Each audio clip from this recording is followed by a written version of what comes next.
Hello everyone, welcome back. In this video, I will show you how to sell Pi Network token. In order to do so, you just have to launch the exchange on which you have your Pi Network token.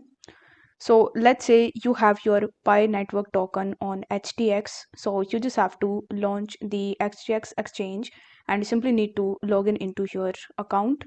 Now once you're successfully logged in, you need to select Pi Network and you need to come to its chart.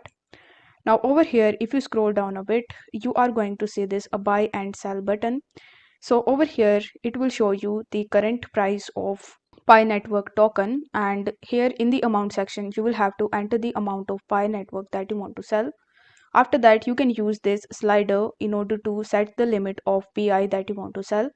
After that, in the total section, it will show you how much total USDT you are going to get once you sell PI network token. Then you simply need to press this sell button in the bottom in order to sell your PI tokens. If the video was helpful, then don't forget to like the video and subscribe to the channel. Thank you so much for watching.